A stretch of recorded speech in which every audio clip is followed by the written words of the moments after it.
Congregación y el presbítero y doctor Félix García Benavente, tenemos la alegría de compartirles algunas pinceladas de la santidad juvenil y el liderazgo ejercido con espíritu de servicio por la venerable Madre Humilde del Niño Jesús. Nos ubicaremos particularmente en una época comprendida entre los años 1912 a 1932. Bendecimos al Señor por la vida ejemplar de la Madre Humildita del Niño Jesús y porque la fama de santidad y la veneración de sus devotos se extiende a todos los países donde la congregación está presente.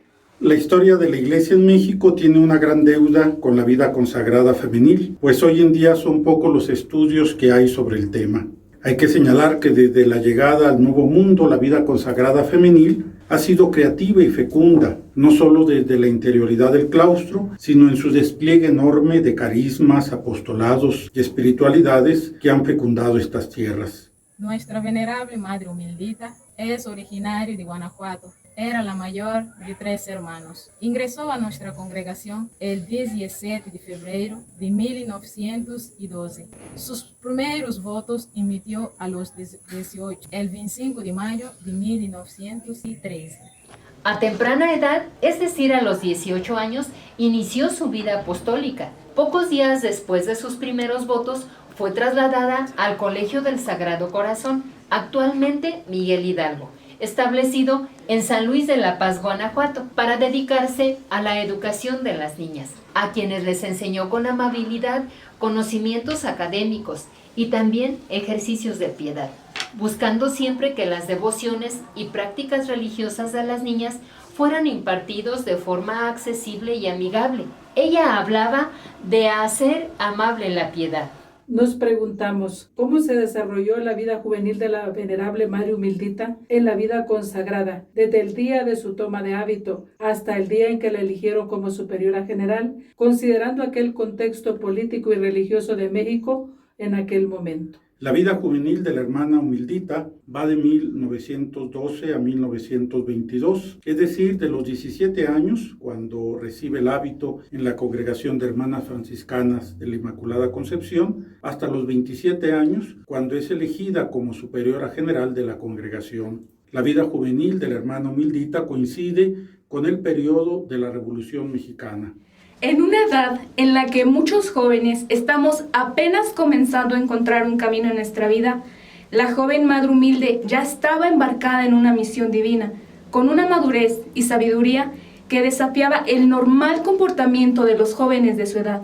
Cuando tenía 21 años fue nombrada celadora, cargo que estaba dentro de la tabla de oficios del Consejo General y debía ser aprobada por el obispo. Este trabajo consistía en ayudar a la fraternidad a vivir con fidelidad la observancia religiosa. A los 22 años fue nombrada maestra de postulantes y meses después cuarta consejera general.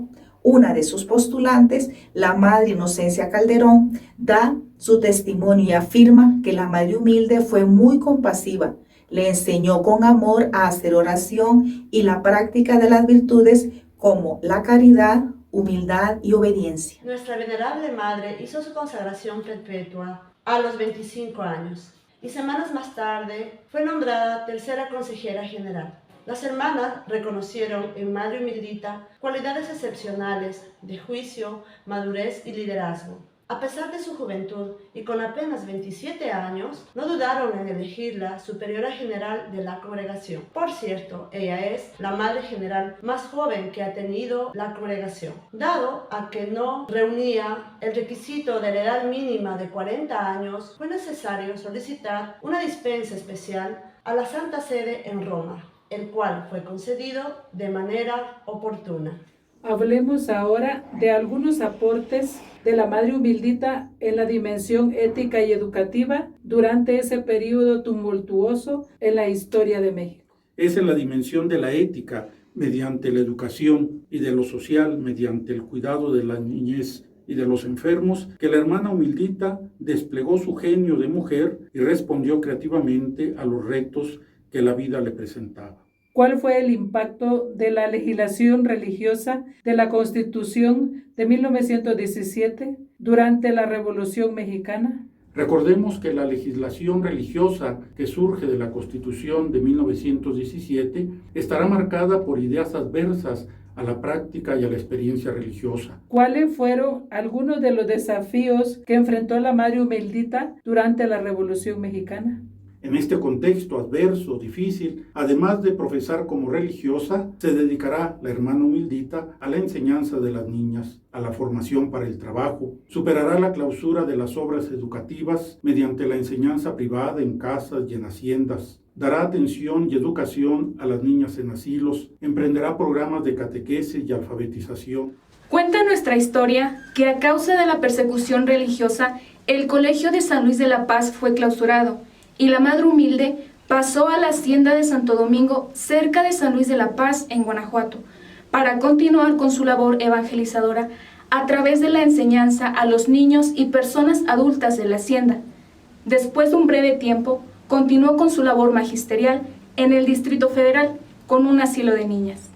La joven y valiente Madre Humilde, a través de la educación, transformó la vida de cientos de niños a través de la catequesis, la alfabetización y la enseñanza de niñas pobres, distinguiéndose siempre por su bondad, cumplimiento del deber y dedicación a la santidad. Su enseñanza no se limitó únicamente a impartir conocimientos académicos, sino también se dedicó a cultivar con amabilidad las virtudes humanas y la fe cristiana de cientos de niños y jóvenes. ¿Cómo contribuyó la Madre Humildita a superar la adversidad y a reinventar apostolados y servicios para responder a las necesidades de la comunidad y la sociedad durante la Revolución Mexicana? Se trata de una vida que supera la adversidad y creativamente reinventa apostolados, servicios y formas de responder a las necesidades de los niños, los ancianos, los enfermos y de sus propias hermanas religiosas. Aun cuando estaban clausurados algunos colegios de la congregación, la Madre Humildita no suspendió las visitas canónicas a las hermanas que continuaban ejerciendo el apostolado de la enseñanza en casas particulares, recomendándoles que para obtener la bendición del Señor practicaran la virtud de la humildad como base de todas las virtudes. Madre Humilde vivificó el carisma de reparar la viña del Señor, abarcando diferentes áreas en el apostolado. En México estableció 4 escuelas orientadas a la educación de niños en situación de pobreza, subrayando la educación como vehículo de transformación a un mundo más fraterno y para inculcar valores morales y espirituales. En 1932 fundó la primera institución educativa en El Salvador, Colegio El Espíritu Santo. En México, además de los colegios, también fundó un significativo número de escuelas de comercio que favorecieron la capacitación laboral de los jóvenes. ¿Podría describir algunos de los rasgos de la personalidad y el perfil de la hermana Humildita durante su juventud en la vida consagrada? Liderazgo, creatividad, grande confianza en Dios y una profunda vida interior serán los elementos que pueden describir el perfil juvenil de hermana Humildita. La Madre Humildita, al asumir la dirección de la congregación, su guía y dirección se amplió a la formación espiritual y al pastoreo de las almas. En su tiempo hubo un notorio incremento de las vocaciones y extensión de la congregación. Ella abrió nuevas obras de apostolados. Además, se mantuvo en estrecha comunicación con los obispos y llevó su liderazgo ético hasta las puertas del Vaticano en Roma, donde solicitó una sanación de raíz para abordar y rectificar los trámites de la congregación.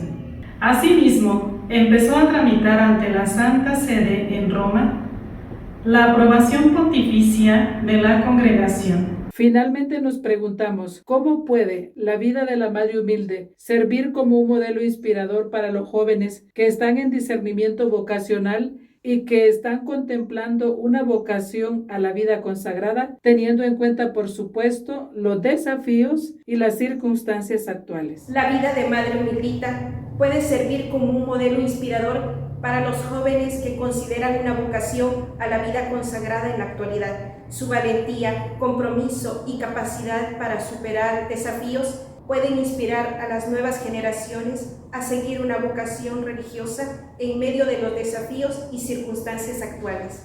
En cuanto a su vocación, la Madre Humildita demostró un profundo compromiso con su fe y con su vocación religiosa en un momento muy difícil de México. A pesar de las adversidades y la persecución religiosa durante la Revolución Mexicana y la época de los cristeros, ella fue capaz de mantener bien unidas a las hermanas. Fue muy creativa y arriesgada para estar en comunicación con ellas. Solía usar un lenguaje militar cuando se comunicaba con ellas. Su capacidad para liderar y servir a las hermanas a pesar de las circunstancias adversas es una inspiración para los jóvenes que enfrentamos desafíos en nuestra propia vida y vocación. Madre Humildita nos ha dado un testimonio de ser una mujer visionaria ante el riesgo de la clausura, persecución derivada de la guerra cristera en México. Madre Humilde, en un ejercicio notable de prudencia, envió un grupito de hermanas para que vinieran a California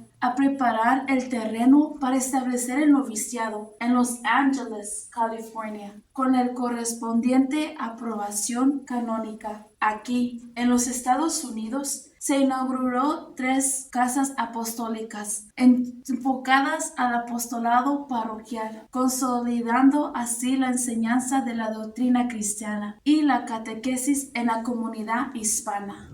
El tiempo de la guerra cristera en México fue un tiempo de prueba y sufrimiento, donde muchos cristianos fueron perseguidos y asesinados por su fe.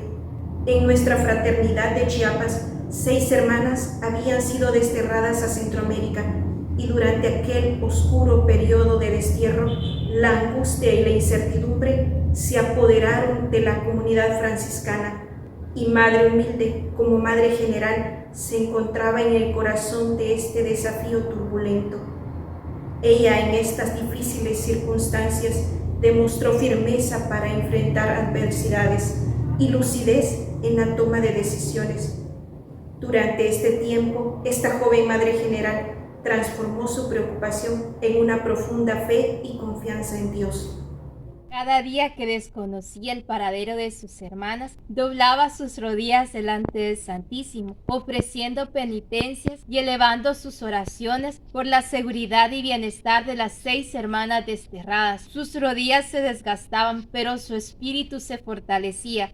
Finalmente, después de días de agonizante espera, llegaron las anheladas noticias de las hermanas. Ellas avisaron que estaban a salvo en tierras salvadoreñas, que continuaban su apostolado dentro del Hospital Santa Teresa de la ciudad de Zacatecoluca. Este era un hospital del gobierno donde el arzobispo les pidió continuar su misión en la pastoral sanitaria. Cabe resaltar que la Madre Humildita trabajó arduamente para legalizar la documentación de la congregación.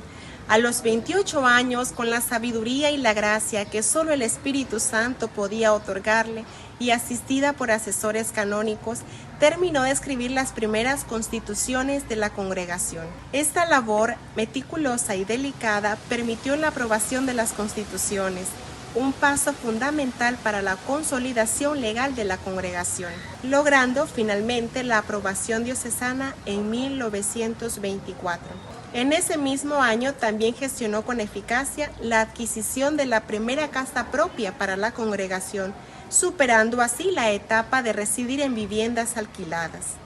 La vida de Madre Humildita está marcada por su resiliencia y capacidad para superar la adversidad. Su historia muestra que incluso en tiempos difíciles es posible mantener la fe, el espíritu de servicio y el compromiso con los valores personales y religiosos. Ella, por ser una mujer de una fe probada y profunda, tuvo la asertividad de guiar a la congregación por la senda del crecimiento. Aún en tiempos fuertes de crisis, ella, como mujer espiritual, visualizó la posibilidad de seguir extendiendo la congregación hacia nuevos territorios y abrió nuevos apostolados que respondieran a las necesidades de aquel momento.